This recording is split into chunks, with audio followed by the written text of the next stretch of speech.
Mrs. Wang, thank you for coming. Very kind of you, non solo perché è arrivata apposta da Shanghai, ma perché è venuta a portarci in anteprima assoluta mondiale questo studio che il loro istituto globale di monitoraggio ha fatto sui cambiamenti dei consumatori nei confronti della sostenibilità dei prodotti che acquistano. Cioè ci è venuta a dire che per fortuna, grazie anche a queste iniziative e a tanta sensibilità diffusa nel mondo da personaggi come Greta Thunberg e come le nuove generazioni, si sta attenti a quello che si compra per sapere se quel prodotto ha danneggiato o meno l'ambiente. Che cosa c'è nel rapporto non lo so perché è appena arrivata, è qui per svelarcelo, so up to you and thank you again. You need this? Yes, Are you need the mic too? Yes, yeah, mic. Which else? And the mic is fine. I think it's better to point over there. If you have a presentation, yes. Okay, cool. Hi everyone, very happy to be here. And then thank you for inviting me to this wonderful place. So we are a strategy consulting firm and we do all this consumer research and fashion being one of our focus. So that's why, as mentioned, we did a recent research to understand the Chinese consumers' attitude towards fashion because we are basically the biggest consumer group in fashion, I guess, globally. Yes, I think first of all, everyone knows for the past 3 years, we're living in a very different world where everything is locked down, we're going through the COVID, we're kind of experiencing very different things. But then I think for this year, things changed. We finally grown out of the COVID, we are going out, that's why I'm here. And get prepared, there will be more and more people like me coming from China and then to Italy. So I think this year we saw a solid recovery in China. So for example, the first quarter, we already started to see the GDP growth of 4.5%, which I guess in European standard is a very decent growth anyway. In addition to that, I think the retail value, we see a 5.8% growth, which again, I think shows a strong momentum in terms of the consumer willingness to buy. And then also consumer confidence growth. So since the reopening, which is started January this year, I think the consumer confidence has already increased by 11%. So everything is moving into a very positive kind of momentum. And of course, the traffic going to offline stores, shopping malls has been increasing significantly as well. But that said, I think the traveling is recovering to different levels. So if we compare the domestic travel, I think it's already fully recovered. So if you compare, for example, the May domestic travel numbers versus 2019, we already see 10% or 20% more than the 2019 level. So everything is back domestically. But international travel is not. That's why I think in Rome now you still haven't really seen that many Chinese faces. But then mainly because I think there is still limited number of flights and the flight tickets are still super expensive and then the visa application is still very complicated. So if you look at the international visa application this year, it's only 35% of the 2019 level yet. So really get prepared. I think October is probably the time where we are all coming back because by then we will be ready to get a visa. And then I think in terms of the premium fashion industry in China, given all the recoveries, as you probably know, I think most of the CEOs from all the Italian brands, from all the French brands, they have visited China in the first 6 months of this year.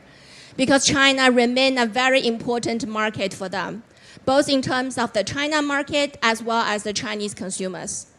So I would believe the Chinese consumers or the China market will remain the growth engine for a lot of the brands globally. And then that's why they will continue to invest in China, accelerate their expansion in China, and try to be relevant for the Chinese consumers. So what has been changed in China? So I think after 3 years, probably you are very curious what has been changes or what's the dynamics now in China. I think there are 5 key things we have been observing in the Chinese market post-COVID. I think the first one is really about exaggerated consumer polarization. Probably that's a trend we see globally, but I think in China it's very extreme. Basically, the more well-off people or the rich people, they tend to be more resilient during the COVID. While the middle class, which is the big chunk of the consumers in China, they got impacted in the past 3 years in terms of their income, in terms of their job. So that's why going forward, we do believe there will be continuous polarizations in terms of who the core customers will be. And then basically the 3% high net worth in China, they account for more than 80% of the spending in the premium fashion in China. I think the second one is about the continual retail expansion. Basically, all the big brands, they're still opening new stores in China. They are expanding into lower tier cities. And then I think consumers' expectations for the offline has been changing as well. They become more demanding. In addition to shopping, they also want to participate in the activities offline. They want to socialize with their friends offline. They want to engage with the brands offline. And sustainability is actually one of the topics. That's why you see a lot of the brands in their activation or their marketing campaigns offline, they started to incorporate the sustainability or ESG element into it. And then the fourth one is about kind of a domestic travel retail. So I think that's a very new thing to the Chinese market. Basically, in the past 3 years where none of the Chinese consumers can go abroad, we have developed this travel retail business in China. And then last but not least, I think it's very important that we have to recognize the whole topic around sustainability has really taken off.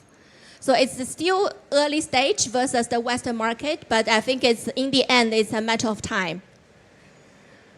So first thing first, I think in terms of the sustainability, when we look at the keyword, it started to take off in 2021. So that's the time you see consumers start to search for the keyword of ESG, sustainability in China.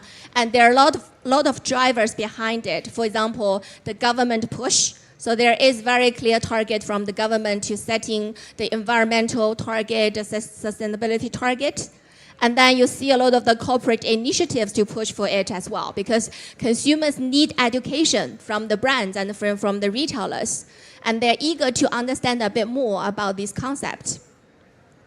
Then, of course, as consumers kind of getting more and more sophisticated, better educated, the awareness of the whole sustainability idea is getting more and more important as well. But versus the Western world, I would say we are still in very early stage. So we did a recent study understanding consumers' attitude towards sustainability. And what we find is 85% of the consumers said they are aware of the concept. But within that group, only a very small portion that currently act on it. So it's, I would say there will be significant room for growth in terms of the sustainability, because what we basically see in China is a lot of people, they become aware of the concept, they are interested in the concept, but they need someone to help educate them and help them to change their behavior accordingly. And then I think if you look at kind of the companies or the brands in China, a lot of them started to do that job, take that responsibility. So they basically kind of tell the consumers the applications of the sustainable materials. They are incorporating more sustainable elements or ESG elements into the marketing campaigns. And they are also kind of implementing the global sustainability standard in China. So everything is happening. It's a very active market. It's a very hot topic, but it's still early stage, which means there will be a lot of development or a lot of movement in the future. I think that's pretty much it. Basically, I think what has been happening in China raised a lot of questions or key topics. So it's about, for a lot of brands and companies, about resetting your goal and resetting your plan for China. It's about kind of a double down thinking about who your target consumers are and how to be resonate or how to be relevant for your target consumers. And then it's about broadening the touch point with the Chinese consumers, not only in China, but globally as well, because we are now traveling around.